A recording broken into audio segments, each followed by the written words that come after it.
नमस्कार। आप सभी कैसे हैं मेरे दोस्त। आप सभी जानते हैं जो कि भारत की श्रृंखला को हम लोग आगे बढ़ा चुके हैं और भारत की श्रृंखला में अभी हमने देखा कि इंडियन क्लाइमेट का फर्स्ट पार्ट और उसके बाद सेकेंड आज जो पढ़ाएंगे वो थर्ड होगा इंडियन क्लाइमेट के बारे में। इंडियन क्लाइमेट में जिसकी हमने पहला आपको इंडियन जो कि क्लाइमेट का इंट्रोडक्शन बताया था और उसके बाद हमने आपको जो सेकेंड जो पार्ट बताया था वो अरब सागर से उठने वाली जो मानसूनी शाखा है, बंगाल की खाड़ी से उठने वाली मानसूनी शाखा है, उसके बारे में हमने आपको बताया था। ठीक है, तो आज हम लोग जो पढ़ेंगे वो होगा इंडियन क्लाइमेट का थर्ड पार्ट। उसके बाद इंडियन क्लाइमेट का जो फोर्थ पार्ट होगा, तो फोर्थ में क्या होगा, उसमें आपका जेट प्रवाह, ला लीनो, एल लीनो के बारे में आपको बताएंगे। ठीक है, तो आज हम जो लोग पढ़ेंगे, आज हम पढ़ेंगे वर्ष मतलब कि ऋतुओं के प्रकार, जैसे ग्रीष्म ऋतु कब से कब चलती है, क्यों ग्रीष्म ऋतु में इतना मतलब उत्तर भारत में इतना तापमान क्यों रहता है, दक्षिण भारत में इतना शीत क्यों रहता है, इसके बारे में हम लोग मैप पे समझेंगे, ग्लोब पे समझेंगे, भारत के भी मैप पे समझेंगे। ठीक है, उसके शीत ऋतु के बारे में हम लोग समझेंगे, वर्षा ऋतु के बारे में हम लोग विशेषतर समझेंगे। ठीक है, तो इसके बारे में हम लोग आपको समझाने की कोशिश करेंगे। तो हम लोग जैसा कि अभी तक हम मैप पे ही पढ़ते चले जा रहे हैं और मैप के जरिए हम आपको समझाने का कोशिश भी कर रहे हैं। हमें उम्मीद है कि आपको ये समझ में आ रहा है और हमारे साथ आप नोट भी करते होंगे। ठीक, आगे की ओर बात एक और आपसे उम्मीद है कि आप हमारा सपोर्ट कर रहे होंगे, आप वीडियो को लाइक, सब्सक्राइब और शेयर भी करते होंगे। ठीक है, आपसे यही उम्मीद बनी है। तो चलिए हम शुरू करते हैं इंडियन क्लाइमेट का थर्ड पार्ट। और इंडियन क्लाइमेट के थर्ड पार्ट में हम लोग पढ़ेंगे जो कि वर्षा मतलब ऋतुओं के बारे में, और ऋतु के बारे में विशेषकर हम लोग समझेंगे। पहली बात जानो भैया कि ऋतु के बारे में समझने से पहले ऋतु होती क्या है, इसको हम लोग विशेष समझेंगे। ऋतु के बारे में जानने से पहले, जैसे ग्रीष्म ऋतु, वर्षा ऋतु, शीत ऋतु के बारे में जानने से पहले ऋतु क्या होती है, ठीक है, उसे तो ऋतु, ठीक है, यही हम समझेंगे कि मानसून जलवायु, जो मानसूनी जलवायु होती है, ठीक है, भारत की सामान्यतः जो जलवायु है वो मानसूनी है। हम जो कि हमने बताया है कि भारत की सामान्यतः जो जलवायु वो मानसूनी जलवायु है। और उसके बाद देखिए मानसून जलवायु की विशेषता है कि यह विशिष्ट प्रतिरूप होता है, मतलब एक विशिष्ट रूप में एक प्रतिरूप परिवर्तित होता रहता है। और उसके बाद क्या होती है कि इस विशिष्ट मौसमी प्रतिरूप को ऋतु कहा जाता है। ठीक है, यानी जो विशिष्ट रूप से जो प्रतिरूप होता है, यानी इसका जो रूप परिवर्तन होता है, उसे हम लोग क्या कहते हैं, ऋतु कहते हैं। जैसे होता है कभी गर्मी आ जाती है, कभी बरसात, कभी ठंडी आ जाती है, तो जो परिवर्तन हो रहा है, जो प्रतिरूप हो रहा है, ठीक है, उसे हम लोग क्या कहते हैं, ऋतु कहते हैं। क्या कहते हैं, ऋतु कहते हैं। ठीक है, बात समझना। उसके बाद समझो मेरे दोस्त कि ऋतु कितने प्रकार की होती है। भैया एक थोड़ा सा आपको इंट्रोडक्शन बता रहा हूँ, अभी हम लोग मैप पे समझेंगे।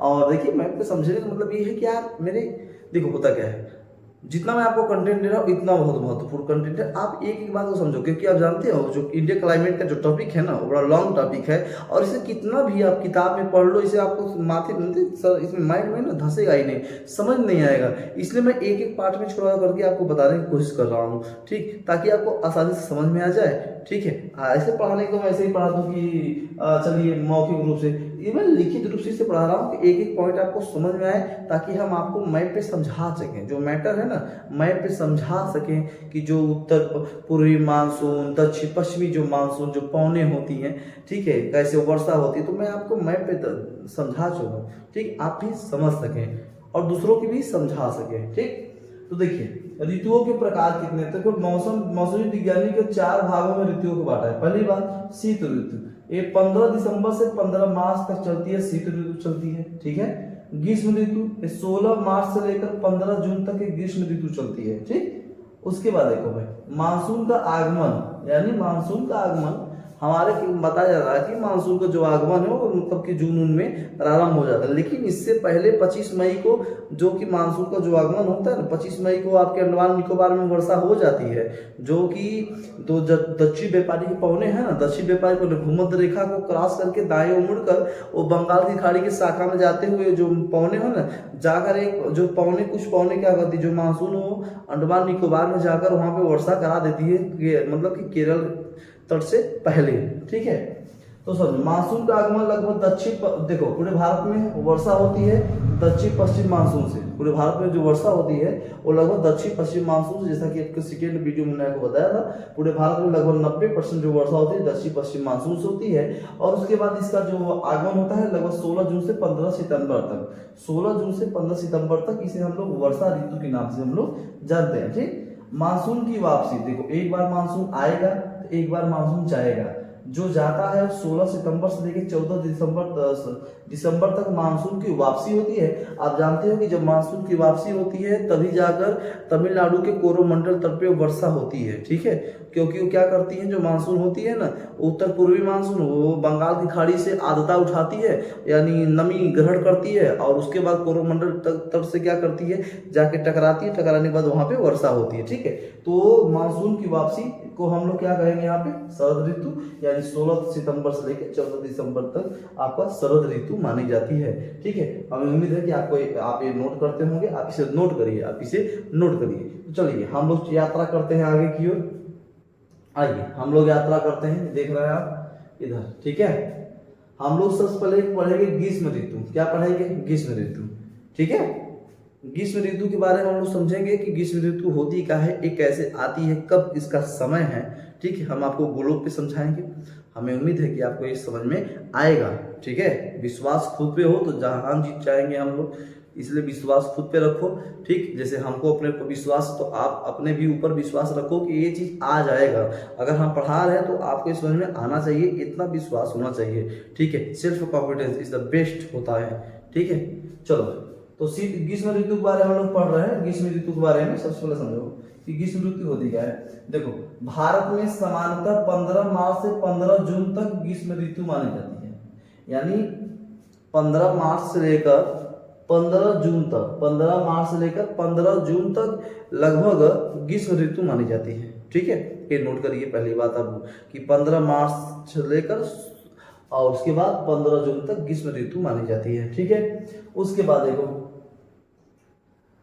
इस समय सूर्य भूमध्य रेखा से, होता क्या है कि इस समय सूर्य भूमध्य रेखा से कर्क रेखा की ओर मतलब बढ़ता है। क्या करता है, बढ़ता है, जिससे संपूर्ण देश में क्या होती है, तापमान बढ़ने लगता है, ठीक है। तो आइए हम बात करते हैं कैसे बढ़ता है सूर्य, आइए हम लोग बात करते हैं।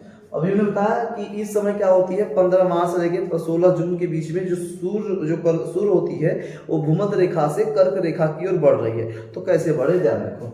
जैसे मान लो कि ये आपको क्या है, ध्यान, ये आपका हो गया 0 डिग्री भूमध्य रेखा। क्या हुआ, भूमध्य रेखा, ठीक है। 0 डिग्री ये भूमध्य रेखा हुआ। तो होता क्या है कि जो सूर्य है ना, जो सूर्य है, देखो भाई मेरे यहाँ पे जैसे मान लो ये सूर्य है, ठीक है। ये आपका सूर्य है, ये आपका क्या है, सूर्य है। थोड़ा सा इनका मॉडल में, सूर्य को मॉडल में बना दो मेरे भाई, ठीक। ये सूर्य है और सूर्य का प्रकाश डायरेक्ट किस पे पड़ रहा है, आपका देख रहे हैं आप, डायरेक्ट प्रकाश पड़ रहा है भूमध्य रेखा पे। क्या पड़ रहा है, लंबवत पड़ रहा है प्रकाश भूमध्य रेखा पे। सूर्य का प्रकाश लंबवत पड़ रहा है, यानी कब, 21 मार्च। 21 मार्च को सूर्य क्या करता है, भूमध्य रेखा पे अपना प्रकाश लंबवत करता है, अपना प्रकाश लंबवत गिराता है। इसलिए इन क्षेत्रों में तापमान अधिक होता है। इन क्षेत्रों में क्या होता है, तापमान अधिक होता है, ठीक है। भूमध्य रेखा के इस क्षेत्रों में तापमान अधिक होता है और यहाँ पे दाब क्या होती है, दाब कम होती है, ठीक, दाब कम होती है। बात समझ में आ रहा है, ठीक। तो जब ये 21 मार्च को जब प्रकाश, सूर्य जब प्रकाश डायरेक्ट विषुवत रेखा पे डायरेक्ट लंबवत गिरा रहा है, तो यहाँ दी दाब बराबर होती है, आप सभी जानते हैं। तो यहाँ तापमान अधिक रहेगा, दाब कम रहेगा। होता क्या है कि अभी हमने बताया कि 15 मार्च से लेकर 15 जून तक ये आगे और बढ़ता है। तो होता क्या है कि जो सूर्य है, ये सूर्य अब आगे की ओर बढ़ के सूर्य यहाँ आ गया, ठीक है। अब ये सूर्य कहाँ आ गया, यहाँ आ गया। सूर्य धीरे धीरे आगे की ओर बढ़ रहे हैं, ये सूर्य आपको दिख रहे हैं, ठीक है। अब एक कर्क रेखा से मुलाकात करेंगे, आगे कहाँ आ गए, अब मेरे दोस्त ये आ गए आपके यहाँ पे कर्क रेखा पे। कहाँ आ गए, कर्क रेखा। और कर्क रेखा 23.5 डिग्री पे स्थित है। कितने डिग्री पर, 23.5 डिग्री पे, ठीक है। यानी अब सूर्य भूमध्य रेखा से कर्क की रेखा की यानी उत्तरायण में प्रवेश कर रही है। किधर, उत्तर की ओर जा रही है, ठीक है। अब यहाँ होगा क्या कि जो सूर्य का प्रकाश है वो यहाँ पे अब लंबवत गिरेगा। कहाँ पे, यानी अब कर्क रेखा पे सूर्य का प्रकाश लंबवत गिर रहा है। तो ये बताइए, जब सूर्य का प्रकाश कर्क रेखा पे लंबवत गिर रहा है, ये कौन सी रेखा हो गई, कर्क रेखा। कौन सी रेखा, कर्क। जब सूर्य का प्रकाश कर्क रेखा पे लंबवत गिर रही है, तो ये मेरे दोस्त ये बताओ कि यहाँ का तापमान कैसा होगा, यहाँ तापमान इन सब यहाँ पे अधिक होगा, तापमान क्या होगा, अधिक। यानी जब सूर्य का जो प्रकाश होगा कर्क रेखा पे जब लंबवत पड़ेगा तो यहाँ तापमान अधिक होगा। यानी हम ये कह सकते हैं कि उत्तर में तापमान क्या होगी, हमारा उत्तरी ध्रुव में तापमान अधिक होगी, ठीक है। और दक्षिण में तापमान क्या होगी, कम होगी, ठीक। क्यों? क्योंकि मेरे दोस्त इसका जो प्रकाश है कहीं ना कहीं देखो तिरछा आ रही है, ठीक है। तिरछे में और डायरेक्ट देखो, यहाँ से देखो डायरेक्ट, ये देखो यहाँ प्रकाश बहुत दूर हो जा रहा है, इसलिए यहाँ पे इस दक्षिण में क्या होती है, शीत ऋतु। क्या होती है, शीत ऋतु, ठीक है। और शीत ऋतु और जो उत्तर में होती है ये कहलाती है ग्रीष्म ऋतु। क्या होती है, ग्रीष्म ऋतु, ठीक है, ग्रीष्म ऋतु।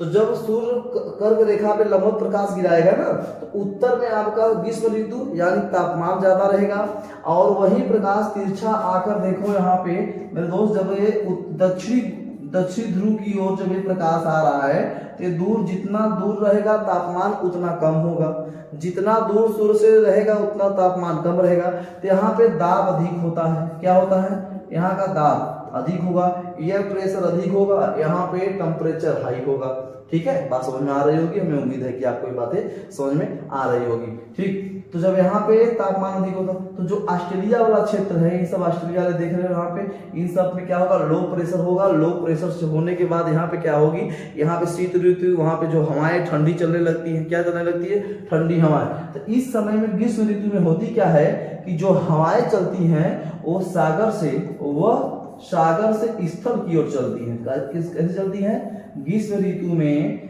सागर से स्थल की ओर हवाएं चलने लगती हैं, ठीक है। कि बातें समझ में आ रही होगी, हमें उम्मीद है। उसके बाद समझो, अब यहाँ पे 21 जून को, कितने जून को, 21 जून को कर्क रेखा पे सूर्य लंबवत प्रकाश अपना डालता है, जिससे उत्तर में तापमान अधिक होता है और दक्षिण में क्या होता है, तापमान कम होता है। और जहाँ पे तापमान कम होता है वहां पे दाब अधिक होता है। जहाँ दाब देखो, यहाँ तापमान अधिक है तो दाब कम है, यहाँ तापमान कम है तो दाब अधिक है। बातें समझ में आ रही होगी। यहाँ जो हवाएं चलेंगी वो सागर से स्थल की ओर ग्रीष्म ऋतु में चलती है, ठीक। अब क्या होता है कि ये आपको बातें ये समझ में आई होगी, हमें उम्मीद है, पूरा उम्मीद है कि आपको ये बात समझ में जरूर आई होगी मेरे दोस्त, ठीक है। आइए हम आगे की ओर बढ़ते हैं, ठीक।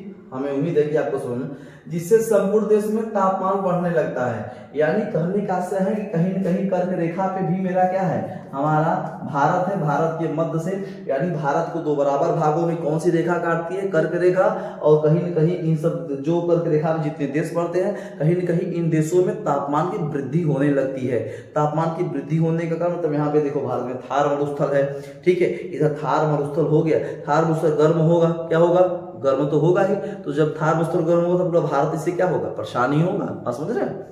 चलिए आगे की ओर बात करते हैं। आगे हम बात करते हैं आगे की ओर। हमें उम्मीद है कि आपको ये बातें बहुत अच्छी तरीके से समझ में आया होगा।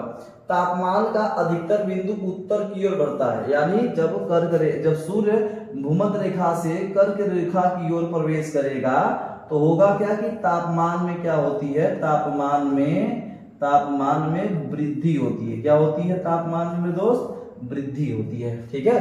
तापमान में क्या होती है, वृद्धि होती है जब भूमध्य रेखा से सूर्य कर्क रेखा की ओर प्रवेश करेगा, ठीक। और उसके मई के अंत में देश के उत्तर पश्चिम में बढ़ने लगता है। यानी हम ये कह सकते हैं कि देश के उत्तर, यानी हमारा भारत का मैप है, आपको दिख रहा सुंदर सा प्यारा सा। यहाँ पे उत्तर पश्चिम देख लो, ये मेरा क्या है, उत्तर पश्चिम है। ये मेरा क्या है, भारत का उत्तर पश्चिम है। और उत्तर पश्चिम में क्या मेरा है, थार मरुस्थल। और थार मरुस्थल क्या हो जाती है, गर्म हो जाती है। और जब ये गर्म होगा तो पूरा भारत हमारा क्या हो जाएगा, परेशान हो जाएगा गर्मी से। बात समझ में आ रही है। पूरा भारत थार मरुस्थल से परेशान, मतलब गर्मी से परेशान हो जाएगा जब थार मरुस्थल क्या होगा, गर्म होगा, ठीक।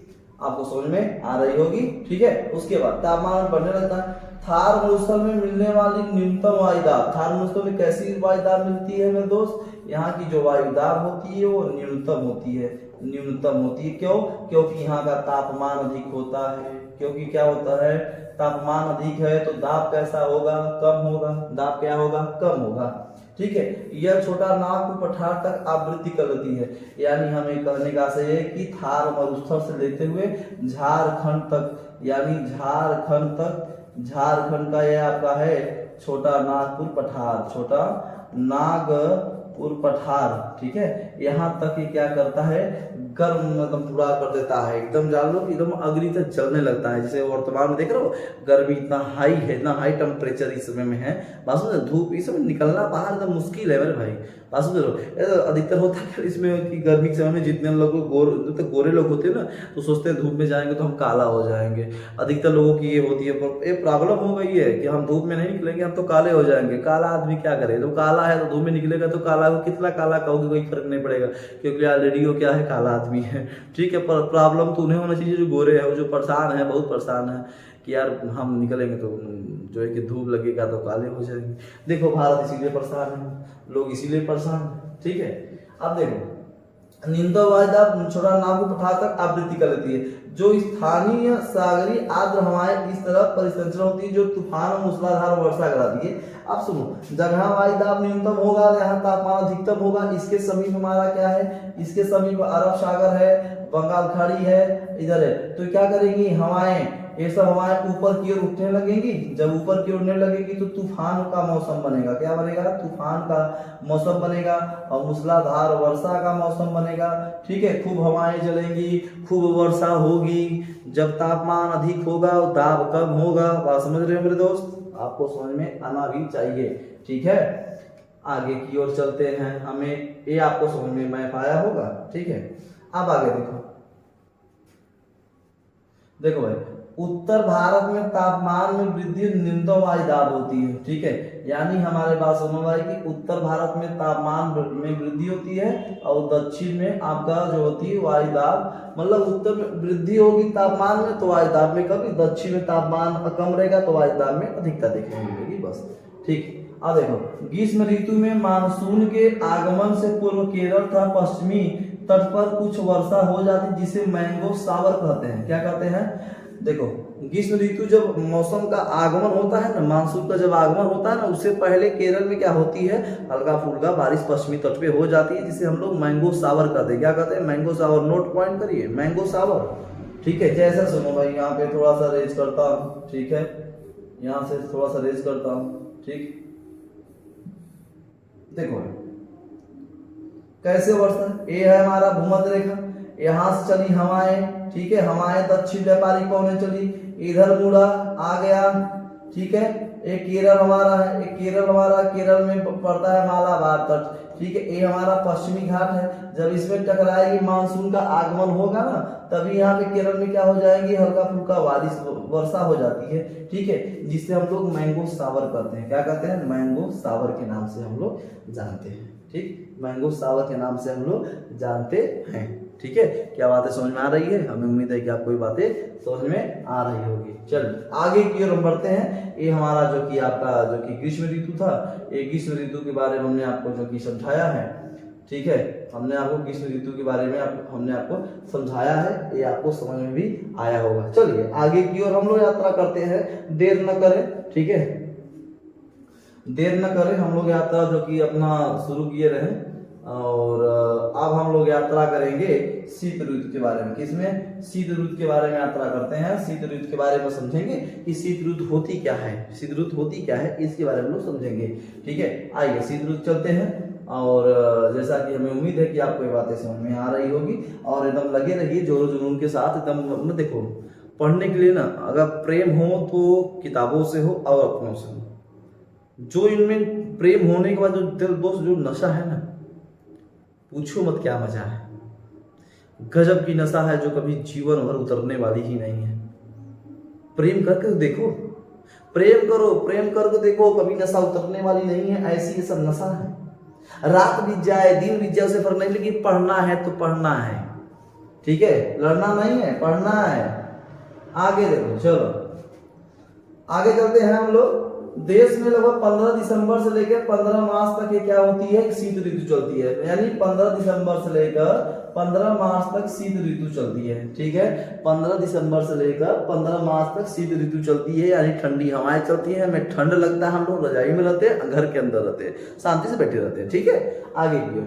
उसके बाद इस समय देश के अधिकांश भागों में महाद्वीपीय पवनें चलती हैं। आप बड़ा ध्यान से, तो महाद्वीपीय पवनें कैसे चलती है, मतलब देखो महाद्वीप हमारे कितने महाद्वीप हैं, जैसे यूरोप महाद्वीप, एशिया महाद्वीप, अफ्रीका महाद्वीप हो गया, उत्तरी अमेरिका, दक्षिण अमेरिका महाद्वीप हो गया, अंटार्कटिका महाद्वीप हो गया, ऑस्ट्रेलिया महाद्वीप। तो इस समय क्या होती है, महाद्वीपीय पवनें चलती हैं। और जो महाद्वीपीय पवनें चलती हैं, देखो महाद्वीपीय मतलब इस समय में, किस समय, 15 दिसंबर से 15 मार्च के बीच में कौन सी पवनें चलती हैं, नोट पॉइंट करिए, महाद्वीपीय पवनें चलती हैं। ठीक है, जो पाकिस्तान से होते भारत में प्रवेश करती हैं। कहां करती है, भारत में प्रवेश करती है। देखो बड़ा ध्यान से कैसे भारत में प्रवेश कर रही है। अब होता है कि पाकिस्तान है कहाँ, हमारा पाकिस्तान यहाँ है। ठीक है, पाकिस्तान यहाँ बहुत निकम्मा है ससुराल। देखो पाकिस्तान यहाँ पवन भी आई तो पाकिस्तान से ही नहीं समझा कि इधर से आ जाए, इधर से आ जाए, इधर चल दे, गुजरात से घुस जाए। ठीक है, लेकिन आए तो बीच पाकिस्तान से, ये भी दिक्कत है। पाकिस्तान का पेशावर आप लोग नाम सुने होंगे, पेशावर। ठीक है, ये पाकिस्तान से पौने पेशावर, ईरान होते हुए, ये पाकिस्तान के पेशावर होते हुए इन क्षेत्रों में पौने क्या करती है, प्रवेश करती हैं। ठीक है, प्रवेश करती। जब महाद्वीपीय पवनें चलती है ना, तो महाद्वीपीय पवनें चलने के बाद ये क्या करती, ईरान होते हुए, पाकिस्तान होते हुए, यानी भूमध्य रेखा को पार करते हुए ईरान और पाकिस्तान को क्रॉस करके पश्चिमी भारत से भारत में क्या करती है, प्रवेश करती है। ठीक है, देखिए इसका प्रमुख प्रभाव ये होता है कि उत्तर भारत में कम तापमान होता है। जब ये हवाएं भारत में प्रवेश करती है ना, तो इसका तापमान क्या होती है, कम होती है। कितना, लगभग 18 डिग्री सेल्सियस का तापमान होता है। चलिए कुछ फायदा हुआ। ठीक है, जो कहते हो उत्तर से दक्षिण की ओर, सुनो ये जैसे हवा है ना, अब ये दक्षिण की ओर अगर बढ़ेगा, देखो तापमान इधर कम है, लेकिन जब ये दक्षिण की ओर, उत्तर से दक्षिण की ओर बढ़ेगा ना, तो इसका तापमान क्या हो जाएगा, तापमान में इसके वृद्धि हो जाएगी। क्या हो जाएगी, तापमान में इसके वृद्धि हो जाएगी। यानी अभी तक तो ठीक है, जब यहाँ प्रवेश किया उत्तर में ही तो ठीक है, लेकिन जब उत्तर से दक्षिण की ओर पवनें चलने लगी ना, तो तापमान में क्या हो जाएगी, वृद्धि हो जाएगी। ये बात समझिएगा। ठीक है, आगे की ओर देखो मेरे दोस्त, ऐसे ही हम आपको समझना कि आपको समझा दें पूरे भूगोल को। ठीक है, तापमान में अधिक होने लगता है, यानी जब हम उत्तर से पवनें चलेगी, हम पश्चिम से चली, यानी उत्तर प्रवेश किया, उत्तर से दक्षिण की ओर पवनें चली, तो तापमान में क्या हो जाएगी, वृद्धि हो जाएगी। ठीक है, उष्णकटिबंधीय सागरीय सविता कारण जनवरी में मद्रास के कोझिकोड में, यानी कहने का कि जब उष्णकटिबंधीय क्षेत्रों में आएगा, जहाँ देखिए कर्क रेखा है, यहाँ पे क्या है, कर्क रेखा, और कर्क रेखा का जो क्षेत्र उसके नजदीक क्या कहलाता है, कटिबंधीय क्षेत्र। क्या कहलाता है, कटिबंधीय, उष्णकटिबंधीय क्षेत्र। और उसके बाद यहाँ पे देखो अरब सागर, बंगाल खाड़ी है ना, तो उष्णकटिबंधीय और सागरों की समीपता के कारण जनवरी में क्या होता है, जैसे चेन्नई, यहाँ क्या है, चेन्नई, नाम सुने होंगे चेन्नई। ठीक है, चेन्नई टू चाइना नाम सुने होंगे। और जनवरी के समय मद्रास और कोझिकोड कहाँ है आपका, केरल में आपका कोझिकोड है। ठीक है, जिसे कालीकट कहते हैं, कोझिकोड है। ठीक है, तो जनवरी के महीने में कोझिकोड और चेन्नई में लगभग जो 20 से 25 डिग्री तापमान रहता है। कितना डिग्री, 20 से 25 डिग्री, क्योंकि उष्णकटिबंधीय क्षेत्र और सागरों की समीपता के कारण लगभग जनवरी के समय में कोझिकोड और चेन्नई में हमें 20 से 25 डिग्री जो कि हमें तापमान देखने को मिलता है। ठीक है, और उत्तर भारत के विशाल मैदान, जैसे उत्तर भारत का विशाल मैदान मतलब समझो, जैसे मान लो मेरे दोस्त, ये जैसे हमारा उत्तर भारत का विशाल मैदान।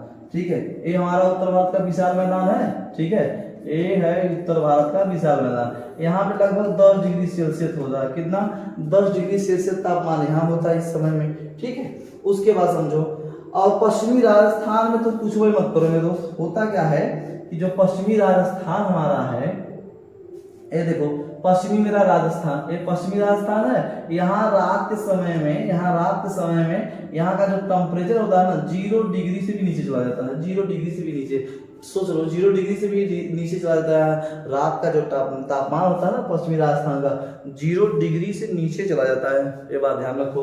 ठीक है, आगे की ओर समझो, एक एक चीज महत्वपूर्ण है, सब समझो।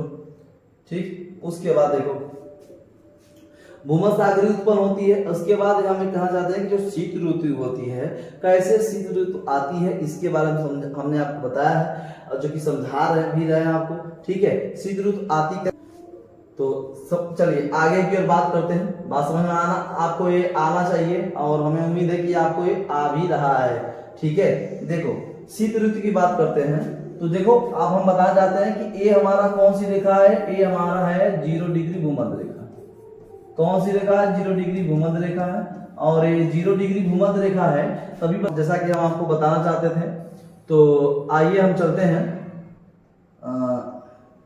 जैसा कि हम आपको बताएं, ये आपका है भूमध्य रेखा, क्या है? 0 डिग्री भूमध्य रेखा, शीत ऋतु बता रहा हूं, ठीक है, भूमध्य रेखा, ठीक, भूमध्य रेखा। जैसा कि हमने अभी बताया कि ऊपर क्या है, हमारा एक रेखा है, भारत को 2 बराबर भागों में बांटती है, 23.5 डिग्री पे स्थित है, जिसका नाम है कर्क रेखा। क्या नाम है? कर्क रेखा, ट्रॉपिक ऑफ कैंसर, ठीक है, ट्रॉपिक ऑफ कैंसर, कर्क रेखा।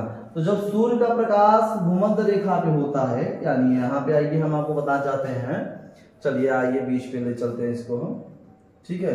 जब सूर्य का प्रकाश भूमध्य रेखा पे होता है, जब सूर्य एकदम लंबवत में प्रकाश यहाँ जब डालता है, तो यहाँ का तापमान क्या होता है? एकदम हाई टेम्परेचर होता है, ठीक है, हाई टेम्परेचर। और उसके बाद होता क्या है कि जब धीरे धीरे सूर्य ऊपर की ओर यानी उत्तरायण की ओर जाता है, कर्क रेखा की ओर, तो यहाँ का तापमान जब सूर्य यहाँ पे पहुंचता है यानी कर्क रेखा पे पहुंचता है, कहाँ पे? अभी हमने जो कि बताया, जब कर्क रेखा पे लंबवत गिरता है तो यहाँ का तापमान अधिक होता है। जब यहाँ का तापमान अधिक होगा तो दाब कम होगा, जब दाब कम होगा तो यहाँ पे क्या होगी, इसका प्रकाश पहुंचेगा यहाँ तक, ठीक है। तो यहाँ पे होगी शीत ऋतु, क्या होगी भैया? शीत ऋतु होगी, ठीक है, शीत ऋतु होगी। यहाँ जो हवाएं चलेंगी वो सागर से चलेगी, सागर से स्थल की ओर चलेगी, और जब सागर से हवाएं स्थल की ओर चलती है, यानी जब हवाएं जल नमी ग्रहण करके जब स्थल की ओर चलेगी, तो हमें क्या लगेगा? ठंडा लगेगा। क्या चलेगा?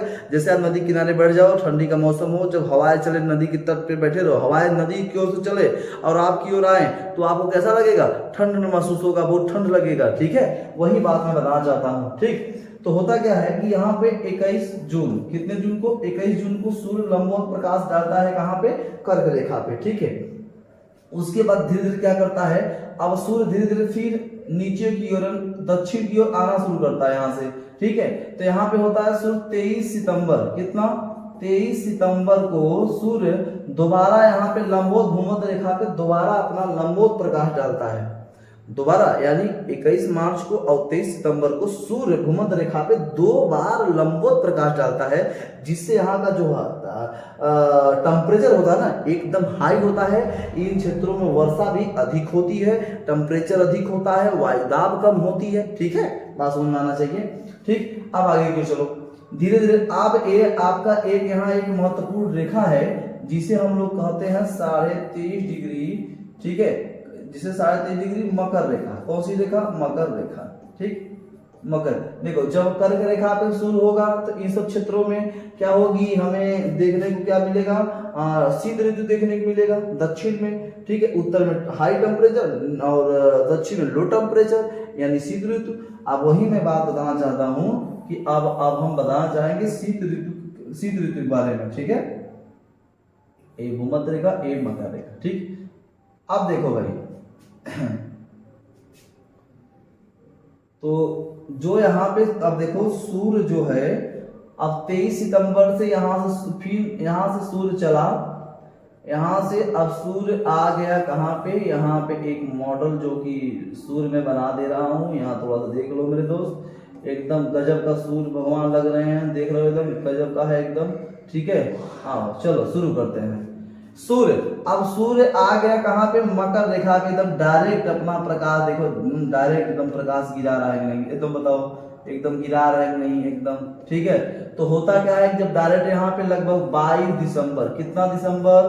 22 दिसंबर को सूर्य प्रकाश अपना मकर रेखा पे लंबवत गिराएगा। क्या गिराएगा? लंबवत गिराएगा। तो यहाँ पे क्या होगी? तापमान क्या होगा? यहाँ पे तापमान अधिक होगा। क्या होगा? अधिक होगा। और वायु दाब क्या होगी? वायु दाब क्या होगा? कम होगा। और मेरे दोस्त ये आपका हो गया दक्षिण ध्रुव, क्या होगी दक्षिण ध्रुव। तो जब 22 दिसंबर को सूर्य अपना प्रकाश लंबवत मकर रेखा पे गिराता है तो दक्षिण ध्रुव में क्या होगी मेरे दोस्त, उसमें यहाँ पे ग्रीष्म होगी यानी गर्मी होगी। क्या होगी, गर्मी होगी। तो जैसे देख लो ये आपका ऑस्ट्रेलिया वाला क्षेत्र हो गया, ये ऑस्ट्रेलिया हो गई आपकी, ठीक है। और ये भूमध्य रेखा, तो भूमध्य रेखा यानी भूमध्य रेखा के दक्षिण में, भूमध्य रेखा के दक्षिण वाले भाग में वायु दाब क्या होगी, वायु दाब कम होगी, ठीक है। यहाँ पर भी वायु दाब कम होगी। जब टेम्परेचर कम होगा तो जो यहाँ पे हवाएं चलेंगी ना, जो यहाँ पे हवाएं चलेंगी वो हवाएं चलेंगी स्थल से सागर की ओर, स्थल से सागर की ओर वापस चलेगी। तो मेरे दोस्त ये बताओ कि जब सागर पे हो, कभी तट पे बैठे हो और मतलब जान लो कि जैसे कि ये हमारा नदी हो गया, ठीक है, और हम यहाँ पे बैठे हैं, ठीक है, यहाँ पे हम बैठे हैं, ठीक है, यहाँ पे, और हवाएं ऐसे चल रही हैं सागर क्रॉस करके, तो हमें क्या लगेगी, हमें क्या लगेगा, हमें लगेगी यहाँ पे ठंड लगेगी अच्छे से, मतलब बढ़िया से, मतलब हवाएं लगेगी, अच्छा नमी हवा लगेगी। तो ठीक है, यहाँ देखो दूसरी बात, अगर यही चीज क्या होगी कि ये इस सागर को हटा दो, ठीक है, अब स्थल से सागर की ओर चले और हम स्थल पे बैठे हो तो हमें कैसी लगेगी हवा, हमें बड़ा गर्म लगेगा। क्या लगेगा, गर्म लगेगा। और जो यहाँ की वायु होगी वो सूक्ष्म वायु होगी, और जब सूक्ष्म वायु होगी तो क्या होगी मेरे दोस्त, तो इन हवाओं में वर्षा कराने की क्षमता कम हो जाती है। वर्षा कराने की क्षमता क्या होती है, कम हो जाती है। अब देखो दक्षिण ध्रुव में ग्रीष्म ऋतु होगा, दक्षिण में ग्रीष्म ऋतु, और यही जो है धीरे धीरे देखो यहाँ पे जब 22 दिसंबर को सूर्य मकर रेखा पे होगी तो दक्षिण ध्रुव में ग्रीष्म होगा। और यही जब उसके बाद उत्तरी ध्रुव में देखो जब प्रकाश तिरछा पहुंच रहा है, जितना प्रकाश सूर्य से जितना दूर होगा उतना ही आपका टेम्परेचर कम होगा, सूर्य से जितना नजदीक होगा टेम्परेचर उतना हाई होगा, ठीक है। अब ये इसमें और इसमें तो फर्क आपको दिख रहा होगा। तो यहाँ पे क्या होगी, यहाँ पे शीत ऋतु होगी। क्या होगी, शीत ऋतु। क्यों, क्योंकि सूर्य से एक कर्क रेखा दूर पे है, यानी उत्तर जो है, उत्तर वाला भाग यानी भूमध्य रेखा से उत्तर वाला भाग में हमें क्या होगी, सूर्य से दूर है, इसलिए यहाँ पे शीत ऋतु होगी। और ये क्या है, दक्षिण ध्रुव में ग्रीष्म ऋतु होगी। और यहाँ पे क्या होगी, जो स्थल से सागर की हवाएं चलती है, और यहाँ पे ऑस्ट्रेलिया वाले क्षेत्र में और भूमध्य रेखा के दक्षिण वाले क्षेत्रों में जो हवाएं चलती है ना, वो सूक्ष्म होती है, इनमें वर्षा कराने की क्षमता नहीं रह पाती, ठीक है। ये बातें आपको समझ में आई होगी, हमें उम्मीद है कि आपको समझ में आई होगी मेरे दोस्त, ठीक है।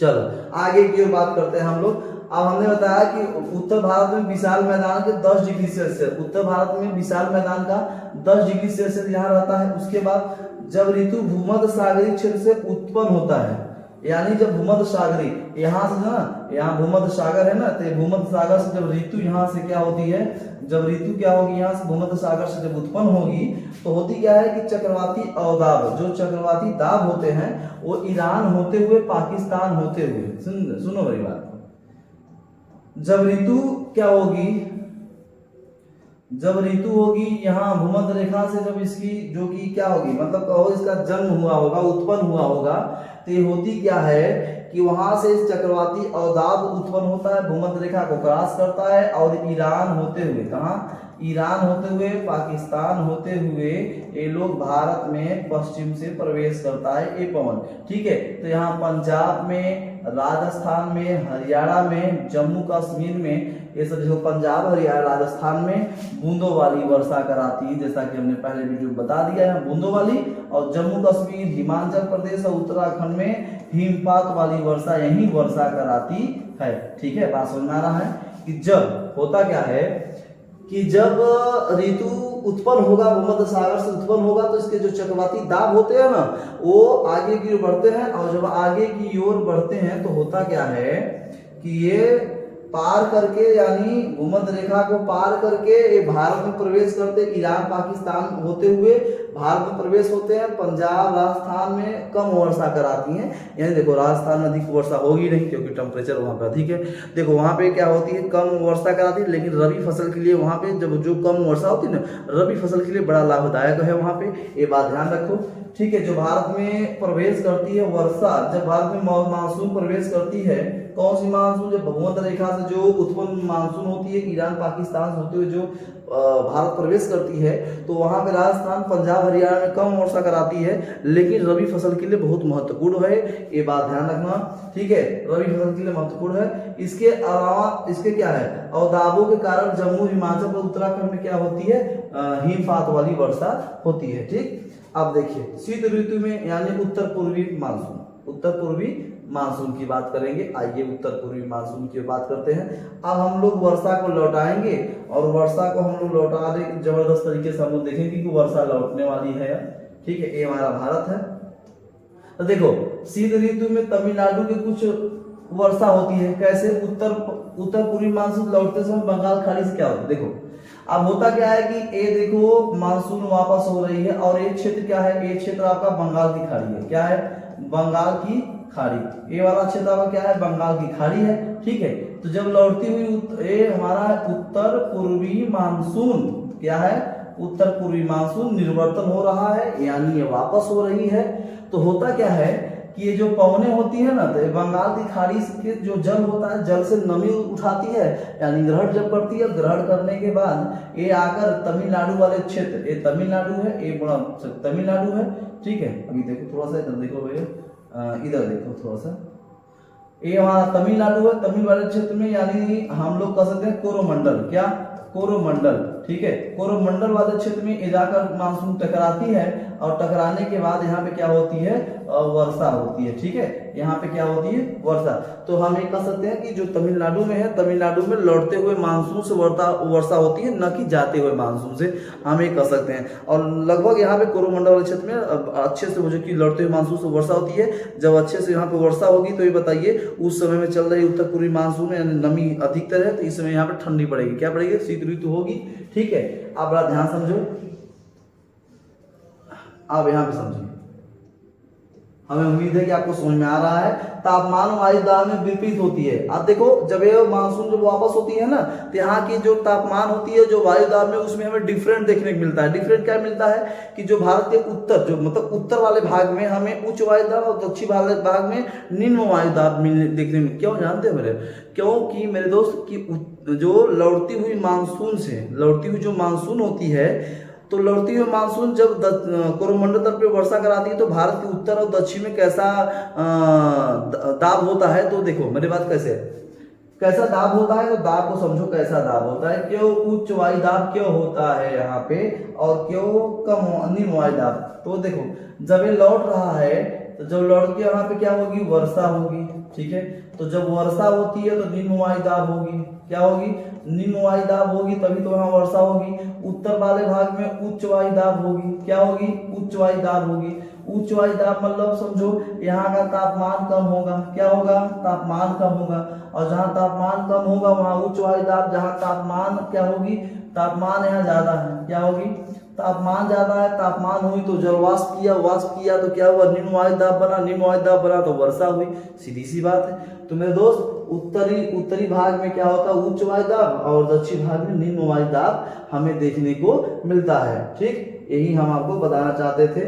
ये हमारे जो कि ऋतुओं के बारे में हो गया, ग्रीष्म ऋतु और जो वर्षा ऋतु हमने आपको कल वाले वीडियो में मैंने आपको बताया था। अरब सागर से उठकर और जो शाखा होती है बंगाल खाड़ी वाली जो शाखा होती है, कैसे वर्षा होती है, उसको आप जरूर देखिएगा। इंडियन क्लाइमेट को आप जरूर देखिए, इस वीडियो को आपको समझ में आएगा एकदम जबरदस्त तरीके से, कोई प्रकार का किसी प्रकार का दिक्कत नहीं होनी चाहिए। ठीक है, हमें उम्मीद है कि आपको ये बातें समझ में आ रही होगी और आप इसे नोट भी करेंगे और दूसरों को शेयर भी करेंगे। इतना आप मेरा सपोर्ट करो मेरे दोस्त। ठीक है, हर एक सब्जेक्ट को एकदम सरल भाषा में समझाने की कोशिश करेंगे। अभी आगामी हम आपको, जैसे कि अभी बचा क्या है, भारत के लोक नृत्य बचा है, उसके बाद भारत की जो कि आपका खनिज बचा है। ठीक है, और उसके बाद यहाँ की जो लोक नृत्य हमने बताया है, और उसके बाद खनिज पदार्थ हो गया, कुछ महत्वपूर्ण टॉपिक जैसे कि खनिज में कोयला, पेट्रोल, डीजल, ठीक है, और उसके बाद सोना, चांदी ये सब जो निकलता है इसके बारे में आपको बताएंगे, विशेषतः वीडियो बनाएंगे, आपके सामने पेश करेंगे एकदम जबरदस्त तरीके से,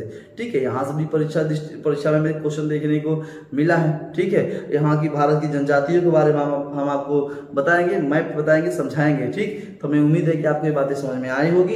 इंडियन क्लाइमेट था, ठीक है। इंडियन क्लाइमेट आज के लिए बस इतना ही। दीजिए इजाजत, जय हिंद।